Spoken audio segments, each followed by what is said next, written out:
نحمده ونصلي على رسوله الكريم اما بعد فاعوذ بالله من الشيطان الرجيم بسم الله الرحمن الرحيم رب اشرح لي صدري ويسر لي امري واحلل عقدة من لساني يفقهوا قولي۔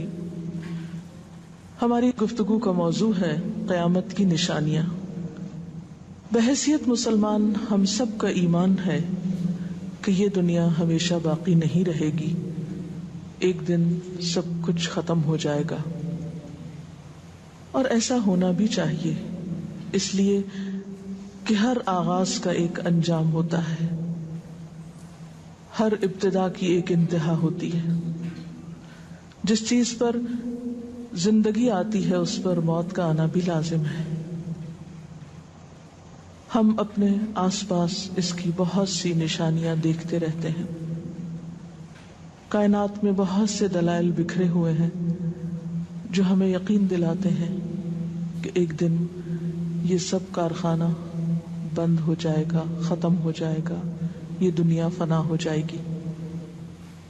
وہ وقت قرآن پاک کے الفاظ میں زمین و آسمان پر بہت بھاری ہوگا، اور اس بھاری وقت کے آنے سے پہلے دنیا میں کچھ علامات نمودار ہوں گی۔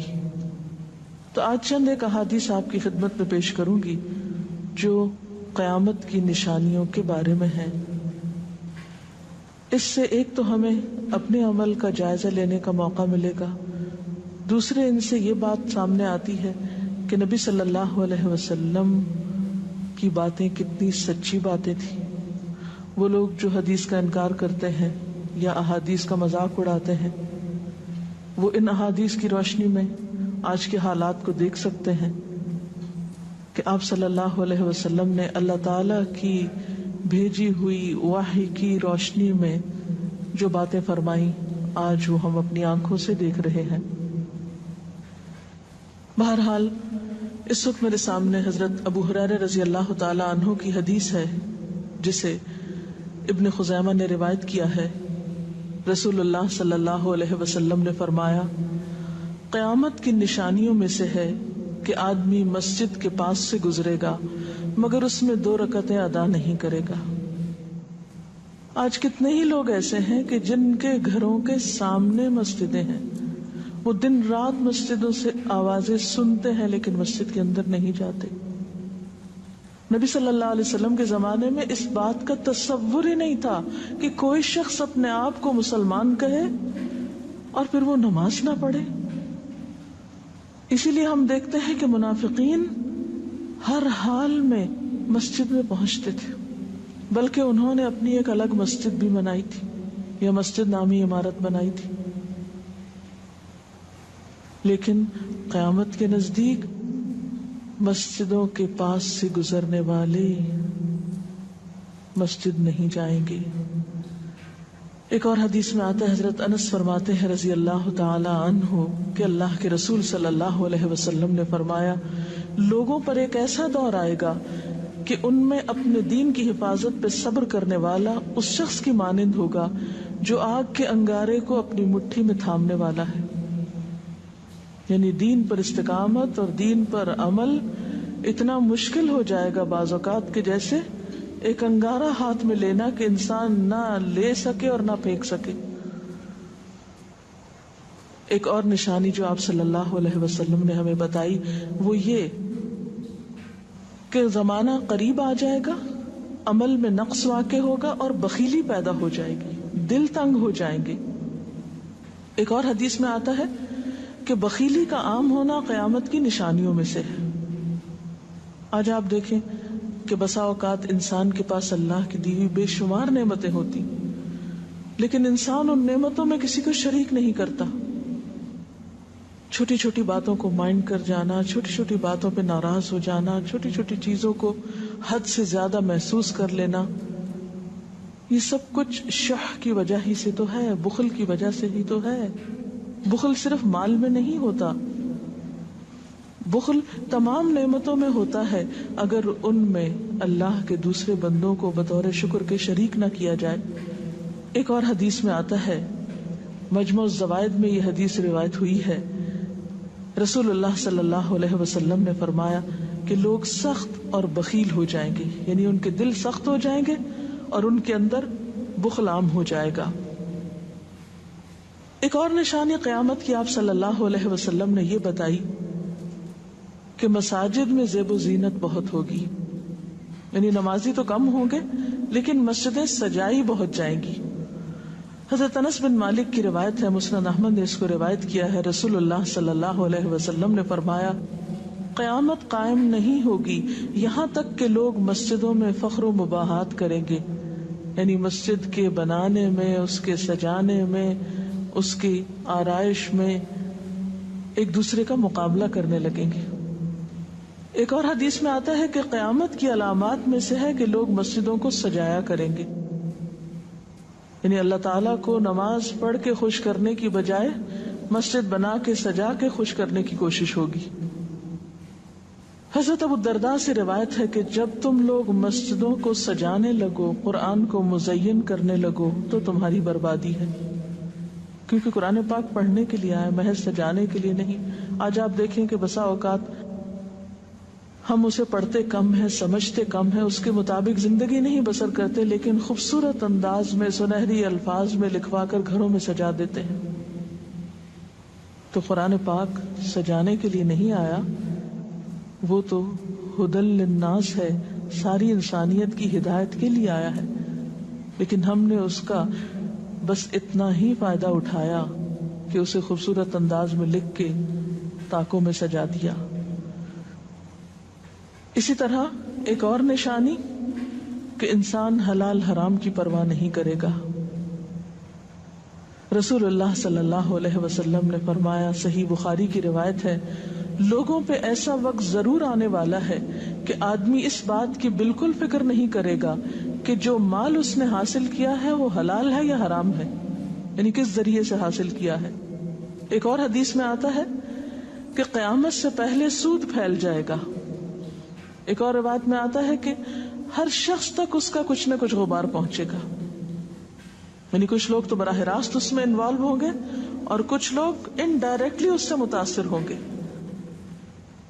اسی طرح قیامت کی نشانیوں میں سے ایک اور نشانی دیگر امتوں کی مشابہت اور تقلید ہوگی۔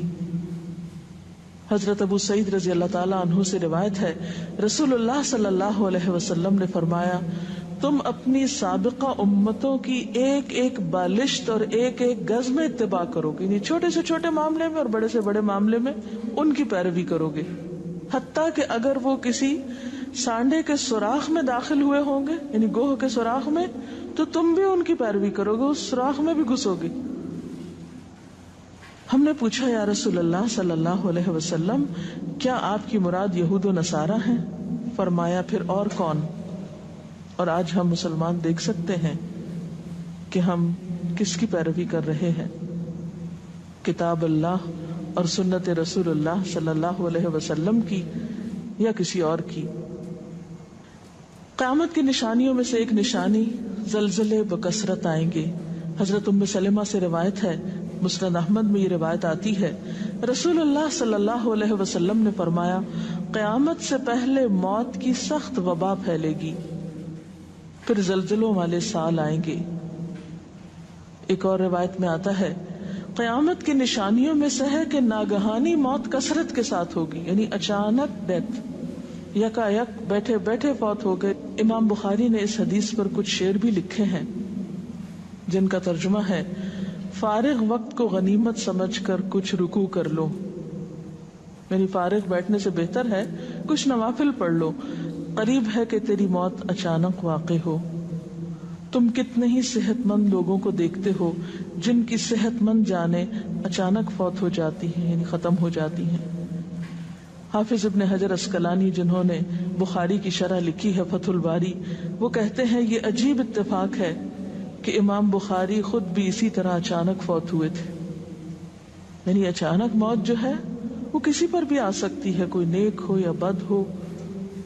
ہم یہ نہیں کہہ سکتے کہ ہم بہت نیک ہیں یا ہم بڑے اچھے کام کرتے ہیں تو ہمارے ساتھ یہ معاملہ نہیں ہو سکتا، یہ کسی کے ساتھ بھی ہو سکتا ہے۔ اس لیے جو وقت آج ہمیں حاصل ہے، جو لمحات آج ہمیں ملے ہیں، ان کو غنیمت سمجھیں اور نیکی کے کام میں پیچھے نہ رہیں۔ پھر قیامت کی نشانیوں میں سے ایک نشانی یہ بھی بتائی گئی کہ لوگ جان پہچان والوں کو بس سلام کریں گے۔ عامر بن اسود فرماتے ہیں رضی اللہ تعالی عنہ کہ ہم حضرت عبداللہ بن مسعود کے ساتھ ایک مسجد میں گئے تو جماعت کھڑی تھی، پھر لوگوں نے رکوع کیا اور ہم بھی رکوع کرتے ہوئے ساتھ شامل ہو گئے۔ اتنے میں ایک آدمی آیا اور کہنے لگا، ابو عبد الرحمن، یہ عبداللہ بن مسعود کی کنیت ہے، آپ کو سلام۔ عبداللہ بن مسعود نے حالت رکوع ہی میں فرمایا، اللہ اور اس کے رسول صلی اللہ علیہ وسلم نے سچ کہا تھا۔ نماز کے اختتام پر کچھ لوگوں نے آپ سے پوچھا کہ آپ نے فلاں شخص کے سلام پر یہ کیوں کہا کہ صدق اللہ و رسولہ، اللہ اور اس کے رسول صلی اللہ علیہ وسلم نے سچ کہا۔ ابن مسعود نے فرمایا، میں نے نبی صلی اللہ علیہ وسلم سے سنا کہ قیامت کی نشانیوں میں سے ہے کہ سلام صرف پہچان والوں کو کیا جائے گا۔ یعنی آپ کسی مجلس میں جاتے ہیں، مسنون طریقہ کیا ہے؟ اگر آپ کسی گیدرنگ میں جائیں، سب کو بیک وقت السلام علیکم کہیں، لیکن بہت دفعہ آپ نے دیکھا ہوگا کہ لوگ آتے ہیں، سب کو نہیں پوچھتے، ان میں سے جو جان پہچان والا ہوتا ہے اس کا نام لے کر بس سلام کرتے ہیں۔ پھر اسی طرح ایک اور نشانی یہ کہ لوگ دعا اور طہارت میں زیادتی کریں گے۔ حضرت سعد رضی اللہ تعالی عنہ سے روایت ہے، انہوں نے سنا کہ ان کا بیٹا اس طرح دعا کر رہا ہے، یا اللہ میں تجھ سے جنت کا سوال کرتا ہوں، اس کی نعمتوں کا سوال کرتا ہوں، اس کی رونقوں اور تر و تازگیوں کا سوال کرتا ہوں، وغیرہ وغیرہ، اور میں آگ سے تیری پناہ مانگتا ہوں، اس کی زنجیروں سے اور طوقوں سے پناہ مانگتا ہوں۔ تو حضرت سعد نے فرمایا، تم نے اللہ تعالیٰ سے خیر کثیر کا سوال کیا ہے اور ضرر کثیر سے پناہ مانگی ہے، جبکہ میں نے رسول اللہ صلی اللہ علیہ وسلم سے سنا کہ ان قریب ایسے لوگ ہوں گے جو دعا میں زیادتی کریں گے۔ یعنی صرف یہ کہہ دینا کافی ہے کہ اللہ تو ہمیں جنت عطا فرما اور دوزخ سے بچا، اس کی بہت تفصیلات میں جانے کی ضرورت نہیں۔ جب جنت میں داخل ہو گئے تو سب کچھ نصیب ہو گیا، اور جب جہنم سے بچ گئے تو سب سے بچت ہو گئی۔ پھر آپ نے یہ آیت پڑھی، اپنے رب سے عاجزی سے دعا مانگو، یقیناً وہ زیادتی کرنے والوں کو پسند نہیں کرتا۔ یعنی دعاؤں میں زیادتی اور اس قسم کی تفصیلات یہ پسندیدہ نہیں ہے۔ تمہیں یہی کافی تھا کہ تم یوں کہتے، یا اللہ میں تجھ سے جنت اور ہر اس قول و عمل کا سوال کرتا ہوں جو جنت کے قریب کر دے، اور میں تیری پناہ چاہتا ہوں جہنم سے اور ہر اس قول و عمل سے جو جہنم کے قریب کرے۔ تو اتنا کہنا کافی تھا۔ پھر قیامت کی نشانیوں میں سے ایک نشانی آپ صلی اللہ علیہ وسلم نے یہ بھی بتائی کہ نااہل حاکم مقرر کیے جائیں گے۔ حضرت ابو ہریرہ سے روایت ہے کہ قیامت کی نشانیوں میں سے ہے کہ ذلیل اور کمینے لوگ نیک شریف لوگوں پر غالب ہو جائیں گے۔ کیوں ابن مسعود، کیا تم نے بھی یہ بات میرے محبوب صلی اللہ علیہ وسلم سے سنی ہے؟ ابن مسعود نے فرمایا، ہاں رب کعبہ کی قسم۔ حضرت حذیفہ سے روایت ہے کہ قیامت اس وقت تک قائم نہ ہوگی جب تک کہ تم اپنے امام کو قتل نہ کرو گے، یعنی لوگ اپنے حاکموں کو مارنے لگیں گے اور اپنی تلواروں کے ساتھ آپس میں ہی لڑائی کرو گے، علاوہ ازیں تم میں سے بدترین لوگ تمہاری دنیا کے وارث ہو جائیں گے۔ اسی طرح قیامت کی نشانیوں میں سے ایک نشانی یہ بھی ہے، حضرت عبداللہ بن مسعود سے مروی ہے کہ رسول اللہ صلی اللہ علیہ وسلم نے فرمایا، قیامت کے قریب صرف مخصوص لوگوں کو سلام کیا جائے گا، تجارت اس قدر پھیل جائے گی کہ عورت تجارت میں اپنے خاوند کا ہاتھ بٹائے گی، یعنی اتنا بزنس ہوگا کہ مرد سے اکیلے نہیں سنبھالا جائے گا، عورتیں اس میں شریک ہوں گی، رشتہ داری توڑی جائے گی، یعنی مال کثرت سے ہونے کے باوجود رشتہ داروں کا خیال نہیں رکھا جائے گا، جھوٹی گواہی دی جائے گی، حق چھپایا جائے گا، اور قلم کا ظہور ہو جائے گا، یعنی نشر و اشاعت خوب ہوگی، خوب لکھا جائے گا۔ ایک اور روایت میں آتا ہے کہ وقت مختصر ہو جائے گا۔ آج آپ دیکھیے ہر شخص وقت کی کمی کی شکایت کرتا ہے۔ حضرت ابو ہریرہ رضی اللہ تعالیٰ عنہ سے روایت ہے، رسول اللہ صلی اللہ علیہ وسلم نے فرمایا، قیامت قائم ہونے سے پہلے یہ نشانی ظاہر ہوگی کہ زمانہ قریب آ جائے گا، یتقارب الزمان، سال مہینے کی طرح مہینہ ہفتے کی طرح، ہفتہ دن کی طرح، اور ایک دن ایک گھنٹے کی طرح، اور ایک گھنٹہ آگ کے شعلے کی طرح تیزی سے گزرنے والا ہو جائے گا۔ اور آج آپ دیکھیے کہ اللہ کے رسول صلی اللہ علیہ وسلم کی یہ بات کتنی سچ معلوم ہوتی ہے کہ ہر شخص وقت کی کمی کا شکار ہے، اور پتہ ہی نہیں چلتا ہفتہ گزر گیا، پتہ ہی نہیں چلتا مہینہ گزر گیا، پتہ ہی نہیں چلتا سال گزر، پتہ ہی نہیں چلتا اتنی عمر گزر گئی، کل کی بات لگتی ہے۔ اور انڈائریکٹلی یہ اشارہ اس بات کی طرف کہ زندگی کی رفتار بہت تیز ہو جائے گی، یعنی فاسٹ لائف جس کو آپ کہتے ہیں اس کا شکار ہو جائے گا۔ ایک اور روایت میں آتا ہے کہ دنیا محبوب ہو جائے گی، موت سے نفرت ہو جائے گی۔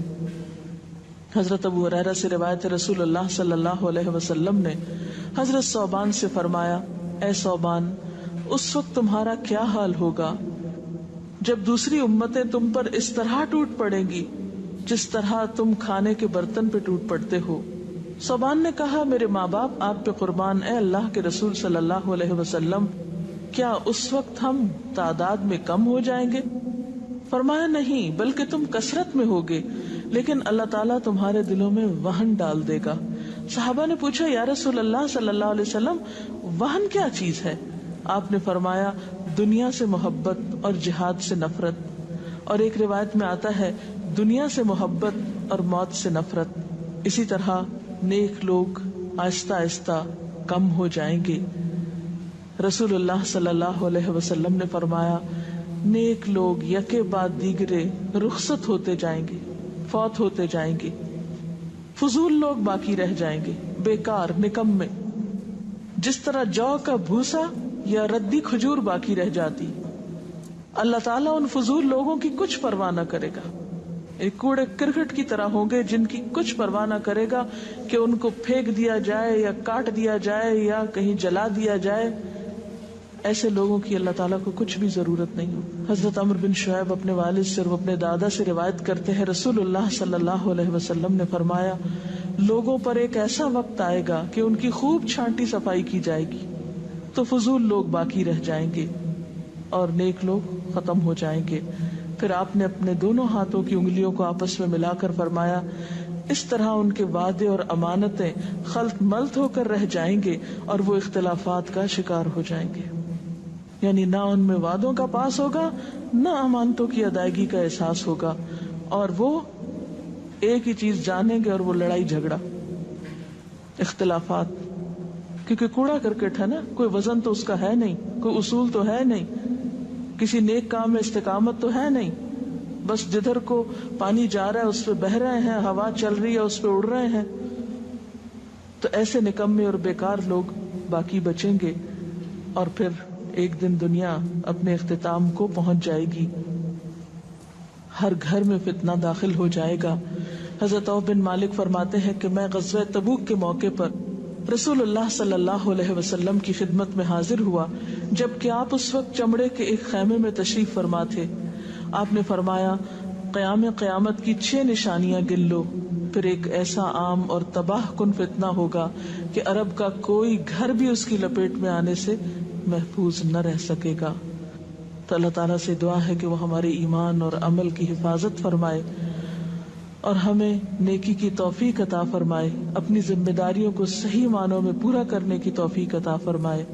اگر آپ کے ذہن میں کوئی سوال ہو تو آپ کر سکتے ہیں۔ جو لوگ قیامت کی ان علامات کا مذاق اڑاتے ہیں اور کہتے ہیں کہ یہ حالات تو بہت عرصے سے ہیں، قیامت آنی ہوتی تو آج بھی ہوتی، تو ہم کیا کر سکتے ہیں، انہیں کیسے سمجھا سکتے ہیں؟ دیکھیے کہ جو لوگ مذاق اڑانے پر تل جاتے ہیں ان کا کوئی علاج نہیں۔ نبی صلی اللہ علیہ وسلم کے زمانے میں بھی ایسے لوگ موجود تھے جو دین کے شاعر کا مذاق اڑاتے تھے۔ قرآن نے ایسے لوگوں کو منافق بتایا ہے، اور بات یہ ہے کہ جب قیامت آئے گی تو پھر کسی سے پوچھ کر نہیں آئے گی، اس کا وقت تو اللہ تعالیٰ کو معلوم ہے، اور جب آ جائے گی تو کوئی اس سے فرار حاصل نہیں کر سکے گا۔ آج ہمیں اللہ تعالیٰ نے اختیار دیا ہے، چاہیں تو کسی چیز کو مانیں اور چاہیں تو انکار کر دیں، لیکن جب اصل حقیقت سامنے آئے گی تو پھر ہم انکار نہ کر سکیں گے۔ آپ نے بتایا کہ قیامت کی نشانیوں میں ہے کہ طہارت میں بھی زیادتی کی جائے گی، تو اس سے کیا مراد ہے؟ اس کا معنی یہ ہے کہ لوگ طہارت حاصل کرتے وقت وسائل یا ریسورسز کو بہت ضائع کریں گے. مثلاً یہ کہ وضو کرتے وقت بہت زیادہ پانی لنڈھانا، بہت صابن گرانا، اسی طرح نہاتے وقت بہت پانی ضائع کرنا. نبی صلی اللہ علیہ وسلم کے زمانے میں پانی کی قلت بھی ہوتی تھی، لیکن اس کے باوجود آپ صلی اللہ علیہ وسلم کی تعلیمات میں ہے یہ بات کہ ایک شخص کو آپ نے فرمایا تھا کہ خواہ تم دریا کے کنارے بیٹھے ہو پھر بھی وضو کے لیے اتنا ہی پانی لو جتنا تمہاری ضرورت ہے، یعنی بہت زیادہ پانی ضائع نہ کرو. آج ہم دیکھتے ہیں کہ بہت سے وسائل کے ذریعے پانی کا حصول بعض علاقوں میں بہت آسان ہو گیا ہے اور لوگ بہت ناقدری کے ساتھ پانی ضائع کرتے ہیں. مثلاً بعض دفعہ دیکھا گیا ہے کہ برش کرنے کے وقفے میں ٹیپ کھول دی جاتی ہے، بعض اوقات 5 منٹ تک ٹیپ میں سے پانی بہتا رہتا ہے اور آرام آرام سے لوگ اپنی طہارت اور صفائی کا اہتمام کرتے رہتے ہیں. تو کسی بھی طرح کے وسائل کو ضائع کرنا جو ہے وہ اسلامی تعلیمات کے خلاف ہے، خواہ وہ دین کے کسی کام کے کرنے میں ہی کیوں نہ استعمال کیے جائے، وضو جیسی چیز میں ہی کیوں نہ استعمال کیے جا رہے ہوں. تو طہارت میں مبالغہ آرائی کا مطلب یہی ہے، وسائل کا ضیاع. دعا میں زیادتی کا مقصد کیا لمبی دعاؤں کا بھی مراد یہ ہوگا؟ اصل میں دعا تو حسب ضرورت کی جا سکتی ہے، حسب موقع. کبھی آپ کے پاس وقت زیادہ ہوتا ہے تو آپ دیر تک بھی دعا کر سکتے ہیں، مخصوص اوقات میں، مخصوص قبولیت کی جگہوں پر. لیکن سنت کے طریقے سے ہٹ کر مبالغہ آرائی کے انداز میں دعا کرنا اور پھر ردیف قافیے ملا کر دعا کرنا یا شعر و شاعری کے انداز میں دعا کرنا، ان چیزوں سے منع کیا گیا ہے. وآخر دعوانا ان الحمد للہ رب العالمین. سبحانک اللہم وبحمدک نشہد ان لا الہ الا انت نستغفرک ونتوب الیک. والسلام علیکم ورحمۃ اللہ وبرکاتہ.